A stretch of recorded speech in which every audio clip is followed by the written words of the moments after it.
कहते हैं कि कुछ लोगों पर किस्मत बहुत मेहरबान होती है, वो बार बार जाती है और उनके दरवाजे को खटखटाती है और ये बताने और ये कहने की कोशिश करती है, अरे भाई इसे खोल दो क्योंकि तुम्हारी जिंदगी बदलने वाली है, तुम्हारी किस्मत पलटने वाली है।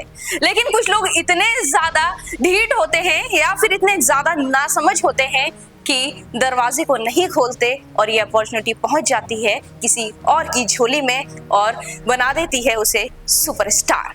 जी हाँ, ऐसा ही कुछ है बॉलीवुड के छावा विक्की कौशल के साथ। बॉलीवुड का छावा बनने से पहले विक्की कौशल के पास कई सारी अपॉर्चुनिटीज आई थी, लेकिन उन्होंने उन पर लात मार दी। एक वक्त वो था जब बड़े बड़े बैनर्स ने विक्की कौशल के लिए दरवाजा खोला, फिल्मों की स्क्रिप्ट आई, नामचीन किरदार सामने खड़े थे अपनी टोपी उतार कर, मगर जनाब विक्की बोले दिल नहीं मानता, ये रोल मेरी रूह का हिस्सा नहीं। और ये कहकर उन्होंने 5 ऐसी फिल्मों को अलविदा कह दिया जिन्हें करने के बाद कुछ एक्ट्रेस को रातों रात नई पहचान मिल गई और वो बन गए बॉलीवुड के सुपरस्टार। किसी को मिली स्त्री की पहचान तो किसी को मिल गया कपिल देव का सम्मान, किसी ने इश्क की रुलाई से फैंस को दीवाना बना दिया तो किसी ने फरहान बनकर मिल्खा को दौड़ा दिया। सोचिए अगर विक्की कौशल जब तक है जान में होते तो एसआरके के साथ स्क्रीन शेयर करते, मगर नहीं, उन्होंने चुना खुद का रास्ता जहां मसान के सन्नाटे थे और उरी की गर्जना थी। कहते हैं ना, जो अपनी राह खुद बनाता है वही इतिहास रचता है। विक्की कौशल वो शख्स है जिन्होंने न सिर्फ फिल्में छोड़ी बल्कि दूसरों की किस्मत भी चमकाई और खुद अपनी मेहनत से वो ताज पहन लिया जिसे कोई रिजेक्शन तक नहीं छू सकता है। तो आइए जानते हैं वो ऐसी कौन सी 5 सुपरहिट फिल्म है जो कि सबसे पहले विक्की कौशल को ऑफर हुई थी, लेकिन इन्होंने किसी वजह से इन्हें मना कर दिया और ये किसी और के पास पहुंच गई और उसे बना दिया बॉलीवुड का बड़ा स्टार।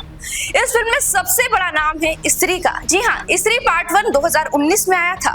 विक्की कौशल ने खुद अपने एक इंटरव्यू में बताया था कि स्त्री का ऑफर सबसे पहले उनके पास आया था, लेकिन उन्होंने ये कहते हुए मना कर दिया था कि वो कॉमेडी और हॉरर मूवी नहीं कर सकते हैं क्योंकि शायद उन्हें अपने ऊपर ये रोल सूट करता हुआ नहीं लग रहा था, जिसकी वजह से उन्होंने मना कर दिया। इसके बाद राजकुमार राव को स्त्री का मेन लीड रोल मिला और उनकी लाइफ की ये सबसे बड़ी फिल्म बन गई। जब 2024 में स्त्री का पार्ट 2 आया तो ये बन गई इस साल की सबसे बड़ी सुपरहिट फिल्म। सोचिए अगर विक्की कौशल ने इस फिल्म को हाँ कर दिया होता तो स्त्री में राजकुमार राव की जगह होते विक्की कौशल और क्या जलवा होता उनका।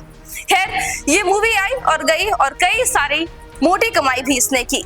ऐसे ही हाल रहा सनम तेरी कसम। हाँ जी, वही सनम तेरी कसम जिसकी सैड और रोमांटिक लव स्टोरी ने लोगों को हंसाया भी, रुलाया भी और उनके दिल को गुदगुदाया भी। ऐसा कहा जाता है कि सनम तेरी कसम के जो main lead role Harshvardhan Rane हैं, उनका रोल जो मिला था वो विक्की कौशल को मिला था, लेकिन उन पर ये लव स्टोरी वाला रोल अच्छा नहीं बैठ रहा था, जिसकी वजह से उन्होंने मना कर दिया और ये पहुंच गया हर्षवर्धन राणे के पास। 2016 में तो इस फिल्म का उतना जलवा नहीं था, ये लोगों के दिल को छूकर निकल गई, लेकिन जब साल 2025 में वैलेंटाइन डे के मौके पर इस मूवी को री रिलीज किया गया तो तबाही आ गई।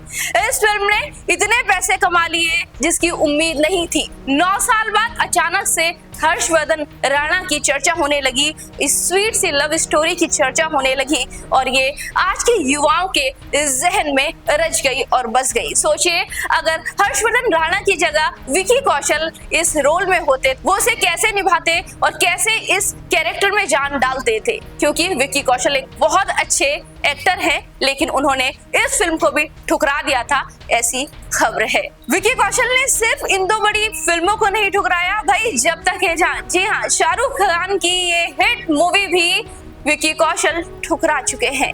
इस मूवी में शाहरुख खान के दोस्त जैन मिर्जा का रोल उन्हें जब ऑफर किया गया था तो विक्की कौशल ने इसे मना कर दिया। वजह उस वक्त चाहे जो भी रही हो, लेकिन ऐसी खबर है कि विक्की कौशल ने जब तक है जान के लिए मना किया था। विक्की कौशल के हटते ही ये रोल मिला शारिब हाशमी को और इनके रोल की काफी ज्यादा चर्चा हुई। रिजेक्शन की ये लिस्ट यहीं तक नहीं रुकी, बल्कि 83, जी हाँ, अभी हाल ही में रणवीर सिंह की एक मूवी आई थी 83, जो कि कपिल देव की लाइफ के इर्द गिर्द घूमती हुई फिल्म थी। इस फिल्म का ऑफर भी विक्की कौशल के पास पहुंचा था, इस फिल्म में विकी कौशल को मोहिंदर अमरनाथ का रोल जो था वो ऑफर किया गया था, लेकिन कहा जाता है कि विकी कौशल ने और फिल्मों की तरह इसे भी ठुकरा दिया और एक अच्छी खासी मूवी को बाय कर दिया और इसके बाद ये रोल पहुंचा साकिब सलीम के पास। सोचिए अगर 83 में विकी कौशल होते तो किस तरह से अपनी एक्टिंग का जलवा दिखाते, इनकी एक अलग ही पहचान होती। बॉलीवुड में बायोपिक का ट्रेंड सेट करने वाली भाग मिल्खा भाग को कौन भूल सकता है। रातों रात फरहान अख्तर इस मूवी से सुपरस्टार बन गए थे। ऐसा कहा जाता है कि इस फिल्म का जो सेकंड लीड रोल था, यानी कि फरहान अख्तर के दोस्त का, वो मिला था विकी कौशल को, लेकिन विकी कौशल ने इस रोल को मना कर दिया। सोचिए अगर विकी कौशल भाग मिल्खा भाग में इस रोल के लिए हाँ कर देते तो उनकी एक अलग ही पहचान होती है। बहरहाल उनकी शायद किस्मत में नहीं था या फिर वो उस वक्त की स्क्रिप्ट को नहीं समझ सके, जिसकी वजह से उन्होंने मूवीज को ठुकराया और उनकी वजह से कई सारे लोगों को नाम मिला और पहचान मिली। खैर, जो भी विकी कौशल ने किया वो उनका अलग फैसला था। इसके लिए वो इंटरव्यू में बोल भी चुके हैं कि उन्हें इस चीज का कोई भी पछतावा नहीं है, क्योंकि वो अपने दम पर बने हैं छावा। जी हाँ, 2025 की सबसे सुपर डुपर हिट फिल्म जो है वो छावा रही है। इस मूवी ने 1000 करोड़ से ज्यादा का कलेक्शन किया है। विकी कौशल उरी से अपनी पहचान बना चुके हैं। विकी कौशल ने कई सारी ऐसी फिल्में की है जिनमें उनके रोल को हमेशा याद किया जाएगा। बॉलीवुड से जुड़ी हुई तमाम खबरें डीएनपी एंटरटेनमेंट आप तक पहुंचाता रहेगा। आपको करना होगा बस हमारे चैनल को सब्सक्राइब।